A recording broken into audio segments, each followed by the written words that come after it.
తెలంగాణలో వైద్య వ్యవస్థ ప్రభుత్వ ఆసుపత్రుల తీరుతెన్నులు దారుణంగా మారుతున్నాయని బీఆర్ఎస్ పార్టీ త్రిసభ్య సంఘం అభిప్రాయపడింది. ఈ కమిటీలో సభ్యుడైన మాజీ ఉప ముఖ్యమంత్రి డాక్టర్ తాటికొండ రాజయ్య జనగామ జిల్లా చిల్పూర్ మండలం మాల్కాపూర్ గ్రామ ప్రాథమిక ఆరోగ్య కేంద్రాన్ని తనిఖీ చేశారు. ప్రాథమిక ఆరోగ్య కేంద్రంలోని పరిస్థితులను చూసి ప్రభుత్వం మీద ఆయన తీవ్ర అసంతృప్తి వ్యక్తం చేశారు.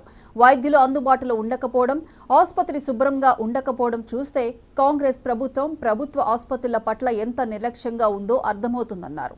ఈ మధ్యనే గాంధీ ఆసుపత్రికి వెళ్తుంటే అక్రమ అరెస్టులు చేయడం చూస్తే ప్రభుత్వ భయం తెలిసిపోతుందని వ్యాఖ్యానించారు.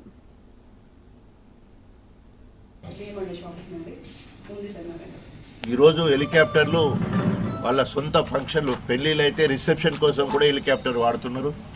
హెలికాప్టర్లను ఏ బండ్ల కంటే హీనంగా వాడుతూ ఉన్నారు.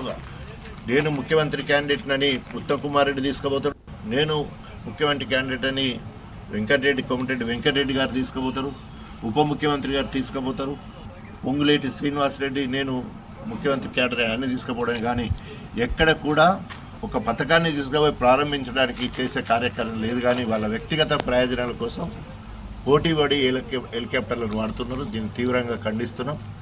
ఏదేమైనా కూడా ఇప్పటికైనా నిద్రావస్థలో ఉన్న వైద్య విధానం తీవ్రంగా ఖండిస్తూ వెంటనే చర్యలు చేపట్టాలని డిమాండ్ చేస్తూ ఉన్నాం. తర్వాత ఎక్కడైతే స్టాఫ్ డిఫిసిట్ ఉన్నదో ఇప్పుడు వెంటనే డేమండెస్తో కూడా మాట్లాడడం జరిగింది. ఇక్కడ స్టాఫ్ నర్స్ లేకపోవడం వల్ల దాదాపు 2 సంవత్సరాల నుంచి డెలివరీస్ కావడం లేదు. ఇక్కడ ల్యాబ్ టెక్నీషియన్లు లేకపోవడం వల్ల మరి పరీక్షలు మినిమం చిన్న పరీక్షలు కూడా హెచ్బి చేయాలన్నా, మలేరియా టెస్ట్ చేయాలన్నా, టీసీడీసీ చిన్న పరీక్షలు చేయాలన్నా కూడా జనగాంకు పంపే పరిస్థితి ఉన్నది.